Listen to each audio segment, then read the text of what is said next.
Thank you. Welcome to the Film Fan Club Show, the only late night show that's keeping it real with two E's in the world of cinema. I'm your host, Sam Carrico, and boy do we have a great show for you tonight. Coming up, we're talking Ghostbusters, Frozen Empire with my good friend Ricardo Saucedo. But first, with the new Ghostbusters out, I've got to make a plea to Hollywood. Stop with the requels. Yes, requels. You probably know what I'm talking about by now. On the surface, it's a sequel to a beloved classic with the original cast returning, but secretly, it's just a remake of the original, introducing a younger, new cast with the veterans only making cameos.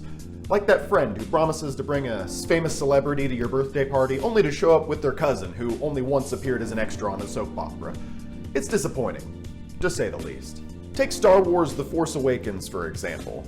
They hyped up the return of the OG trio, Han, Luke, and Leia, only to sideline them faster than you can say, I've got a bad feeling about this. Seriously, it was like passing the torch to a bunch of angsty space teens. Hey, at least Adam Driver took his shirt off though, right? 2022's Scream sequel probably had the best balance between requel and actual sequel. Yes, there was a new cast with references to the original movie, but the original cast members still played a significant role, and the film's plot was able to acknowledge that it's a requel in like a smart and self-aware kind of way. Of course, they threw all that out for Scream 6, but I digress. Then we have Ghostbusters Afterlife. Oh boy, the 2021 film was probably the worst example of a requel I've seen in a long time. They dangled the proton packs in front of us like a carrot with a stick, only to hand them off to a bunch of teens, a bunch of kids who should have been grounded with playing with a nuclear accelerator. Nostalgia? More like nostalgia, you gotta be kidding me. But fear not, dear audience, for true sequels are here to save the day. They're like that old college buddy who shows up unexpectedly at your doorstep with a pepperoni mushroom pizza and a six-pack of apple ciders. They continue the story we know and love while giving us a fresh twist that leaves us begging for more. Geez, what was I doing in college? Earlier I mentioned the Scream franchise. It's a separate discussion whether it's fair or not that Melissa Barrera and Jenna Ortega had to leave that series, but the best thing to come from their departure is the return of Neve Campbell for Scream 7, and with her, hopefully an emphasis on returning to the story of the original cast members. My hope is that if it does well, the studio understands there is still an appetite to seeing the original story continue, rather than just see it remade with new characters. So let's put an end to the requel madness, folks. Let's demand the better sequels that honor the legacy of the originals and keep us on the edge of our seats. It's time to say goodbye to the requels and hello to the sequels that we deserve. Well, shit, maybe not. Alright, we've got a great show for you lined up. Let's welcome tonight's guest. Alright, joining me now, he is a local filmmaker and actually the co-founder of this YouTube channel, the Film Fan Club. Ricardo Saucedo is back with us. Hey, Ricky. Hey, man, how you doing? I'm doing very well. It's good to see you. You just heard my monologue. Requels versus sequels is kind of the topic we're talking about, as we're going to talk more about Ghostbusters, Frozen Empire later today.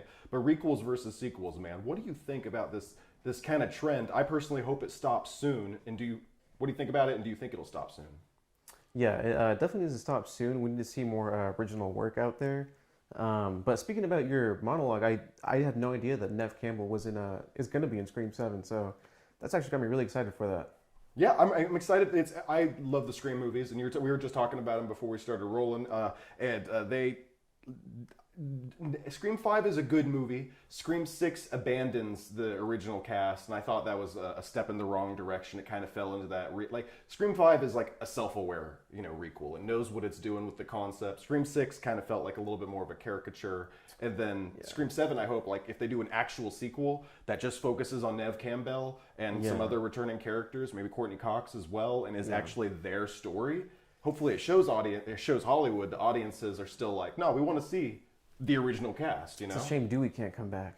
I guess that's a spoiler. No, yeah. I mean, for a 3-year-old movie or so at this point. But it's unfortunate. And same thing with the original trilogy. They kind of did that, or the sequel trilogy rather. Sorry, the sequel trilogy in Star Wars is that they, killed off all the characters there, and now we can't have an actual. If we want a movie that's just about Han, Luke, and Leia, Can't really have that. That's the biggest missed opportunity in all of cinematic history, I would say. They were all ready to do it in 2014. You could have gotten, and then instead we got Rey's journey, which is fine. I did a whole video about Star Wars, so we could talk for ages about that. And the link is in the description of this video. But a lot of we talk about Force Awakens being an original example of a requel. There's some Star Wars news this past week. We both just watched the Acolyte trailer before we started rolling. What did you think about the Acolyte trailer? I haven't seen any reviews or anyone talk about it at all, and I got to say it's got my attention as someone who hasn't been too interested in any Star Wars projects out there recently. It stood out, the prequel era imagery, I guess I should say. It's got my attention, and I don't know, just seeing something that's so far removed from anything that we've been seeing right now. It seems like such like an open canvas. Yeah. Well, they mentioned they haven't done the volume technology. I guess they didn't shoot using the volume for this project, so it doesn't feel like The Mandalorian. It doesn't feel like Ahsoka. So I think that's a step in the right direction. I feel like I'm contrary to, you said you haven't watched any of the reviews for the trailer yet. I watched a lot of them, and a lot of the usual suspects have said that it's not good. And I usually agree with hating on a lot of modern Star Wars content, because a lot of modern Star Wars content does suck. But I thought the trailer was okay. I feel like we're the only ones, which it's kind of weird. Remind me, I didn't ask you about this ahead of time. Did you watch Andor? I did watch Andor. What did you think of Andor? I actually really liked Andor. Andor was great. Yeah, like I wish Kenobi had that kind of a focus, that attention, and like production value. It seems like the cinematography, the visuals, the writing, the acting, everything was just on point for Andor. It seems like, and you could tell it was like an expensive Star Wars product, and Kenobi was like, I don't know. You could really feel what's the volume. Yeah.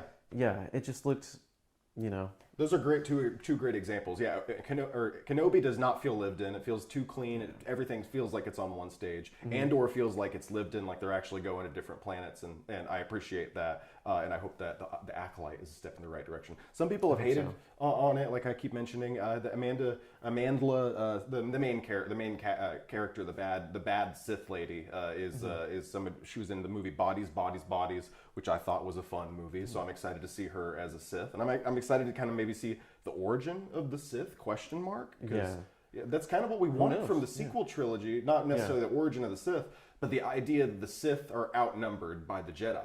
Like I remember going into the sequel trilogy thinking it'd be kind of cool if the First Order, they were the bad guy, or like they were the guy, like the underdogs kind of, and that's kind of cool. They're doing that with the Acolyte. I feel like a shill though, talking about this. No, we've done enough Star Wars hating, I think, to make up for it. To be able to be excited for something, and like I was excited for Kenobi. Like that was like more so than like for The Last Jedi or. Well, I was excited for The Last Jedi when that came out, but like Rise of Skywalker, after The Last Jedi, I was like, okay, a Kenobi project, that's something where they can redeem themselves. Yeah. And they missed the mark on this, so we can be excited about this. Hopefully, yeah. Mandalorian, you said you didn't watch Mandalorian, you didn't watch Ahsoka, you didn't watch Mandalorian Season 3, and you didn't watch Ahsoka, I don't think at all, you said. I think I'm going to watch Ahsoka, but I wasn't too excited about it, so I really just haven't got around to it. I did not watch Ahsoka, and I probably will not watch Ahsoka. People, they keep trying to make Ahsoka happen, and my brother says it's good. Eduardo, come back on the show. It's got a fan. I will watch The Acolyte though. I will probably watch that, and if it's good, I will. I'd love to see another, because right now it's like Rogue One and Andor are the only two. Like looking in hindsight, the only two ones that really hold up. I think. Would you agree with that? Do you have any? I'd say Force Awakens still kind of holds up. It's disappointing to see that some of the threads didn't like play out as maybe some had wanted, but as a movie that was supposed to set up everything, I think it did a pretty good job, and I think it set the standard for what we're talking about, the requels. The requels, yes. This new Hollywood trend that needs to stop. Yeah, definitely. We need more original works out there. There's another trailer that came out that just while we're on the topic of trailers, I know that you're a big Alien fan, and you actually introduced me, I believe, to two big things that I'm a big fan of now: Game of Thrones and the Alien franchise. Alien Covenant, I believe, in the lead up to Alien Covenant, you let me borrow Prometheus, and I watched Alien and Aliens as well. Obviously, 4 masterpieces. I think we can all agree. 4 masterpieces right there between Alien, Aliens, Alien Covenant, and Prometheus. Some of those are masterpieces. I think we can all agree. So, but there is a new movie, a trailer that dropped recently for Alien Romulus, and I guess this is going to be in between Alien and Aliens. Yeah. Fede, I don't know if it's Fede or Fed Alvarez. Fade? I don't know. Fade. I've heard multiple pronunciations. He's going to be directing this movie with Kaylee Spaney, which you said you haven't seen, but I love Priscilla. It was one of the better movies of 2023, and she played Priscilla Presley, Elvis Presley's wife, gave a great performance, and to see her now do a genre movie, that's going to be really exciting. What did you think of this trailer and the fact that they're going this direction with the Alien franchise? The trailer itself looks pretty good. You know, it looks like an Alien movie. That's for sure. But you know, just as an Alien fan, you know, being someone that was into Prometheus and where Ridley Scott was going, kind of trusting him to like lead us through another trilogy, right, of a story that was supposed to take place before Alien. I was really disappointed to see that that's not the focus right now. But you know, yeah, it looks like an Alien movie. So if you like Alien, you like Aliens, we'll probably like this movie. Some people have said that the scare factor has been returned to the Alien franchise with this trailer. I definitely get a sense of an emphasis on horror, but I mean, I don't know that the scare factor was lacking in the last 2 Scott movies. Yeah, I would agree with that. There was multiple points in both of those movies where I was terrified, and just some of the grotesque imagery in those. You know, what's that artist's name? Anyways, it doesn't matter. But this one seems a little bit more in your face scary, whereas the previous 2, it's like it's the imagery, it's the concepts that are what's horrifying. Exactly. Yeah, this looks like a more standard suspense. I know someone compared it to like Prey, which did you ever watch Prey? I did. It was pretty good. Yeah, I would agree. And like that worked really well for Predator, because there hasn't been an overarching story that's been, you know, I believe each last Predator movie was like its own separate thing. So yeah, you can do that, and it worked really well with Prey. But doing that for Alien right now just seems like almost showing like a lack of confidence. Yeah. We could have had something like this after Ridley Scott finished the Prometheus stuff. But do you think there's any chance we get the rest of Ridley Scott's vision for the Prometheus stuff? Because I've kind of given up on that as much as I want to see it. Probably not, seeing like how positive the reception has been towards this. I guess we're just kind of in the minority on that. And also Ridley Scott, I don't have full faith in his ability to as well anymore, judging from like some of his more recent projects. Napoleon, yeah. Was hoping, you know, but hey, maybe he could surprise us and we'll see it next year somehow to compete with his own the other Alien movie. But yeah, I don't think so, but I would love to see it. I think it looks like a good trailer. I'm trying to think. I know there's a billion plot threads probably from Prometheus that haven't been resolved by the end of Alien Covenant. But I think you could take the end of Alien Covenant and kind of leave it a little open-ended and have it work that way. Yeah. You probably can, but still, it seemed like there was definitely a trilogy there. Yeah, something more with the engineers too. But yeah, I guess we'll never know. Which brings us to like Kanye West. I guess we'll never know. Anyways. Yeah. It goes by Yay now. Yay. My apologies, Yay. Ghostbusters Frozen Empire is the new film in the Sony franchise Ghostbusters, which was started by Ivan Reitman and Harold Ramis and Dan Aykroyd back in 1984. This is the 4th film in the original timeline, but the 5th film overall. Of course, there was a 2016 film, a remake, that was attempted, and they abandoned that and returned the original timeline, and now did a requel. It's kind of an amazing example of Hollywood going through phases. We're going from just the straight up remake you know, with Ghostbusters 2016, a remake with a twist, and then now having a requel, which is the new fad, and doing it with the old cast doing cameos, and then having a new storyline that kind of is a remake, essentially, kind of Force Awakens style remake. I guess we have two different kind of approaches to Ghostbusters. You had not seen any of the movies, right? None. This is your first Ghostbusters First movie. Ghostbusters. So that'll be an interesting perspective to see how it holds up just as a movie to a newcomer. I am a bit of a Ghostbusters fan. I like the imagery, but I know about a lot of the iconography, but I don't know how often I sit down and watch the full movie, you know, except for last year I made a very big intention to go through and watch first one, second one, and then Afterlife. I like the first one a lot. Mm-hmm. I like the second one decently. It's a fun movie. Afterlife, I think, is a weird. It's got a bunch of problems. And now this one. So you did not see 2016? Did not see 2016 at all. Okay. Actually, I didn't want to have it ruined because I was like, well, those are the good ones, right? Those are the original timeline. Those are the approved ones.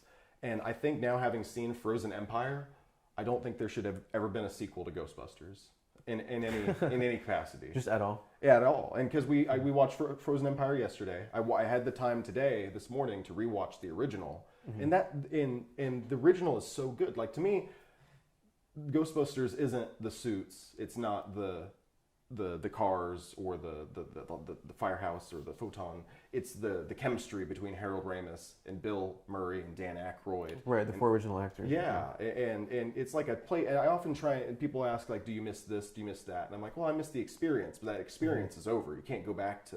You may be able to go back to a place, but you can't go back to an experience. You know what I mean? Right. And I just kept coming back to that saying, watching this movie, because this movie does feel like it has all the pieces there. You know, you have the firehouse, you have the, but again, it falls in that requel territory where I'm like, well, maybe we'll get more with the original cast in this movie. But then Bill Murray, like, he's on the main poster. He's in the movie for like 2 seconds. It was really disappointing. Oh, he's on the main poster? Yeah, he's on the main poster. To me, this movie kind of played out how I would have imagined the original Ghostbusters to have been. Not having seen it and just like seeing like little clips on YouTube here and there. Yeah.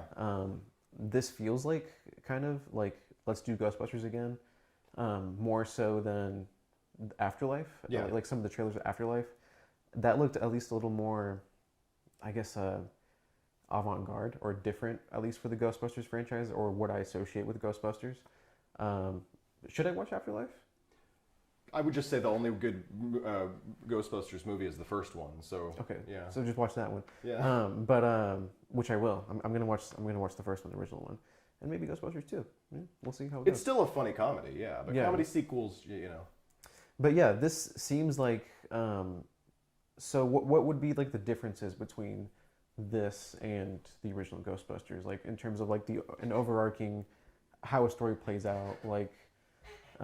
Is there like a villain they have to defeat on the first one that's like similar to this? The first one is a lot about it's the origin, of course. So it goes through the way they lose their original jobs and then just have the idea to start this. The first one's really, I mean, we both are fans of Red Letter Media, and we've seen the Red Letter Media reviews. I'm sure in one of their reviews they point out the first one's really about starting a business and how that goes.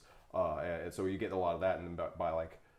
Then you go through their first attempt at. So this one it is interesting because they do start Frozen Empire with now Egon Spangler's grandchildren, or daughter and her grandchildren they are the Ghostbusters. So I feel like there is a little bit of a movie in between Afterlife and this one because they don't really go into the origin. So there's a couple beats that are different.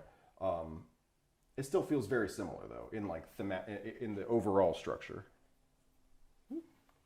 The first one had, the first one had Gozer, like literally the villain from the first movie back in this one, or back in Afterlife. And then this one has a new villain, but the new villain kind of acts in the same way. Because in the first one, they have the gatekeeper and the keymaster. And in this one, we have to go find the fire master. Okay. And I'm like, okay, you changed a word there. I see.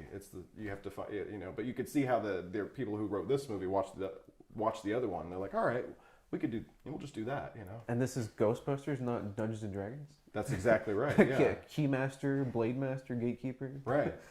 Except that the Keymaster was just a name for a person in the first movie. In this one, he literally has like fire powers. That's cool. Yeah, I wasn't expecting to get reminded of Avatar: The Last Airbender during this movie. Yeah, Kumail Nanjiani is actually reprising his role from Eternals in this film.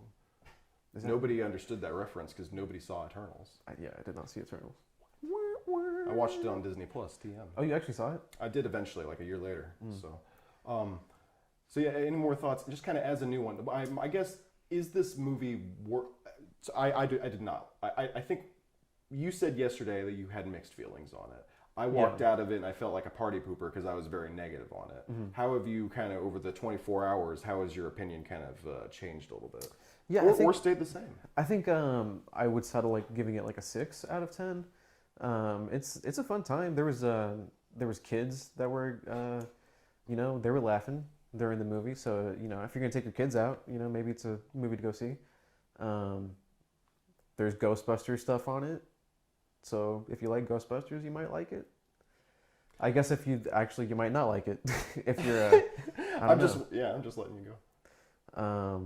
I had a fun time, but maybe, if I had been more invested in the franchise before, like seeing some of the tropes maybe over and over. I don't know if you got that feeling, but I just got it for the first time, so. Yeah. It does feel. I don't mind the iconography. I'm actually, what I appreciate about this one is that it does. The first one kind of did like a half and half. Like it had the villain come back, and but it also was like, it's in small town Oklahoma, and it's about Egon's granddaughter. Shout out Oklahoma. Yeah, shout out to Oklahoma. Shot here in Oklahoma, and lots of people were. Yeah, well. That's why they shot the actual movie in Canada, but they pretended it was Oklahoma, so that's why. Right. Fuck Ghostbusters. That's funny. They should. Wow, they didn't bring commerce to our state. I know, it's kind of rude. All right, but they did like a half and half in the first movie, and then I appreciate that they actually brought back the firehouse. I appreciate they brought back the ecto, the ecto one and all that stuff. I mean, it was in the first movie, but now it's a. It was cool seeing that. Yeah. I like seeing all the technology and stuff in the car. They're actually the Ghostbusters in this movie, and I appreciated that instead of the weird half and half stuff from Afterlife. But I think the Ghostbusters are Dan Aykroyd, Bill Murray, Ernie Hudson, and Harold Ramis, and unfortunately, you can't do that anymore. And after watching Ghostbusters 2, I don't think you ever should have ever again. Just the first one is fine. Something should stop at just one. Let's talk about the characters. This is a little bit controversial. The main character in the movie is 15 years old. They put her into a lesbian relationship with a ghost. They don't outright say it though. They have plausible deniability. How? Because I don't think they ever say anything like alluding to a romance. It's a romantic relationship. It's definitely implied, the way they look at each other. They're like looking longingly into their eyes. It's just a judgment call to make about it. They watched the first movie and they're like, she looks a little gay. I guess so, yeah. It felt a little forced in there, but I don't know. How do you feel about it? I always just feel it's weird to make a judgment call like that about a kid. It's like I was just like, she's a tomboy, or whatever. And they're like, she's got to be gay. I'm like, okay, why are you thinking about do you feel like the kid is fucking? Like that wasn't even on their mind during the filming of the first one? And then like some producers or higher-ups were like, let's make a gay. Let's put her in I think it's let's get that audience, so let's put it there. And I'm like, why do we need to put it there? Exactly. It's a little weird. Why are you thinking about who this kid is fucking? I think it's weird. And why or wants to fuck. Is it a ghost? Yeah. Yeah, it's a little weird. It didn't really need to be in the movie, that's about capturing ghosts. But it's there. We got storylines to talk about though. Gary Gruberson is played by Paul Rudd. His arc in the movie is he wants to feel like this kid's father, and how do you feel? I don't. He's Ant-Man again. It felt like an AI generated plot line, or like one of those things where it's like, we have to have something for, like, we want to have a family aspect to it. It felt like a ripped from another better family movie. Yeah, I feel like every movie that Paul Rudd has been into recently, like, they've been underusing him and just giving him generic plot lines. Or maybe I need to watch more Paul Rudd. Maybe done some indie movies recently that I need to get into. But yeah, this just felt run of the mill. Hey, we got Paul Rudd. Let's have him be dad. I'm trying to think of the best. He wasn't in Role Models, was he? Trying to be a husband. Was Paul Rudd in Role Models? I don't know. I didn't see it. Role Models is a good movie. I did watch it. My thing is, again, Bill Murray's on the poster. What would you say Bill Murray's storyline is in this movie? He is the foundation of the plot. Without him, the movie would fall apart. He's just the most integral character to every character and in every scene. And I think that if you're expecting to see Bill Murray, then you're gonna get that fulfilled. What would you say that? I guess I was just gonna keep doing this bit with every Ghostbuster. No, what would he's you say, like Dan 4 lines. What would you say Dan Aykroyd and Ernie Hudson? Like, they don't have a storyline in this movie. Oh, Dan Aykroyd was actually he was my favorite in the movie actually. Again, no idea what his character's like or I hear he's kind of kooky in real life. Yes. But man, yeah, I was saying this to Sam. Like, he has such weight and gravitas to like all of his lines, like his delivery. Like, he's given the performance. I don't know if it's of a lifetime, right? Maybe he's this great and everything, but you just really felt it. Like, this guy, this older dude who's like, still has his passion in like the ghost stuff, obviously, and just wants to get back in there. And then just to find out, like, we did a recap of Afterlife. Oh, they did the same thing the last time. Yeah. But they had the same beats. But yeah, he was good. I liked him.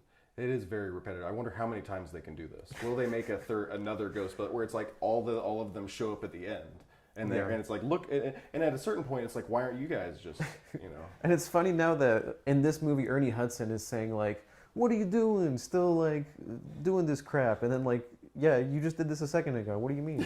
2 years ago. Yeah. At least this time they didn't bring back the CGI rendered ghost of a dead person like they did in the previous movie with Harold Ramis. That was a fun one. I don't agree with that. Yeah. I just showed him the recap, and he was like, "Did they get the family to sign off on this?" I'm like, "Geez, I hope so." And here's the thing: even if they did, like, he still could have said no.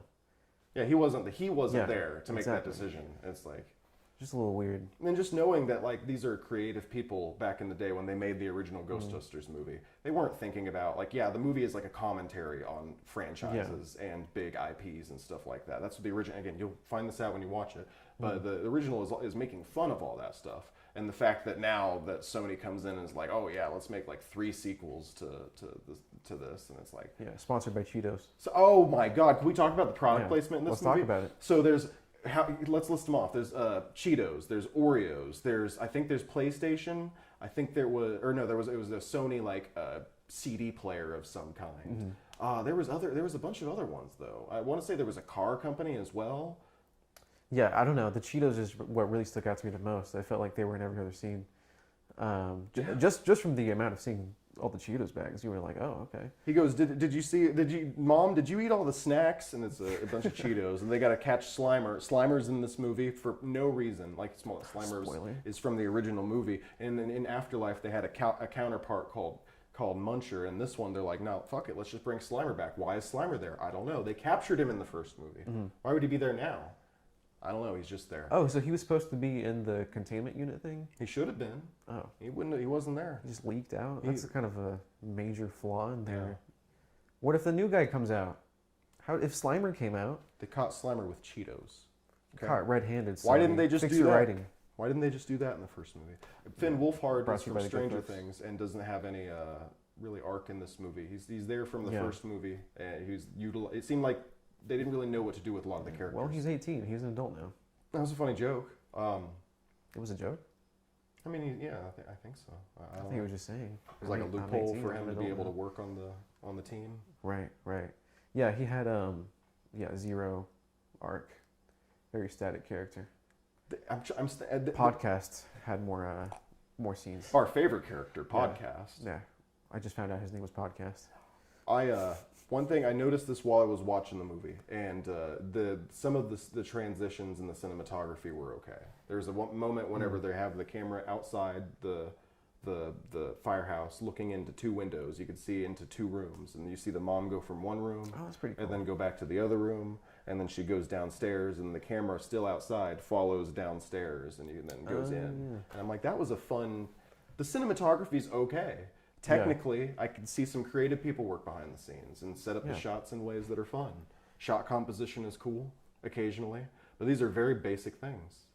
It's a fun movie. Yeah, and some of the set design, creature design was really cool. Again, as someone that hasn't seen any of the previous stuff, also seeing those little cute. What were they? They kept multiplying. Oh, the Stay Puft Marshmallow Man. Yeah, that was a little nostalgia baity. Is that? I recognize it was like. Was it the one that was huge? in the first movie? Yeah. Right. Okay. I wasn't sure if that was the first or second, but yeah, adorable.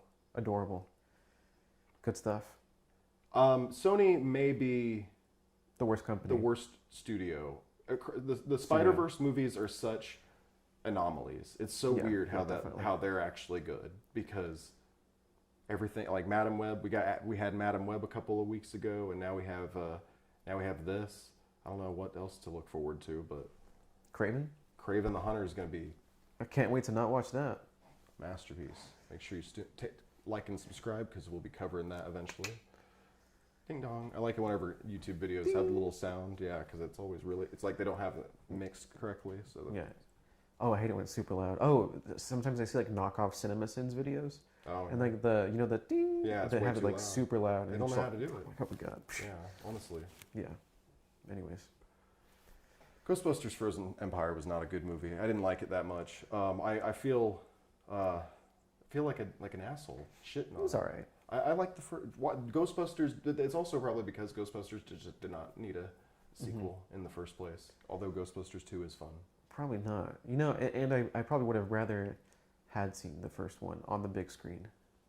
Just re-release it, My question, I guess, would be: this movie exists. People like you maybe will now go watch the original. Does this movie have a right to exist? It's weird saying it like that, because on the basis of it'll get some people to go watch the originals. Yeah. Honestly, yeah, that's a good way to look at it. It's an advertisement for the original. For better movies. Yeah. Watch Ghostbusters, 1980. What is it? 84. 1984. Sequel was 89. 2016 was the women one. I keep thinking it was 2019 when they did Afterlife. It wasn't 2019. It was 2021. 2021. So if at any point I said 2019, Maybe they shot it in 2019. probably so. Actually, let's go with that. All right, Ricky Saucedo, you are a local filmmaker. What do you have in the works, or anything kind of you want to plug, YouTube wise, if people want to go see work that you've already made? We have a short film on a YouTube channel called Midnight Classics, about to come out very soon, and a multi-part film project called Where It's Warm, also releasing this year. So, yeah, Midnight Classics. Put the link in the description of this video. I'm Sam Carrico, guys. Thanks so much for checking out this video and this episode of the Film Fan Club Show. Next week, we're going to talk about Godzilla x Kong, the new Empire TM. Lots of empires in the titles of the movies we're covering lately. So Alluding to our future. The Frozen Empire to the new Empire. Tune in next week. Make sure you follow us on Twitter and Instagram at Samuel D. Carrico, TikTok and Facebook at the Film Fan Club, on Apple and Spotify if you want to listen to us as a podcast, and of course YouTube. I'm Sam Carrico. We'll see you soon. Peace.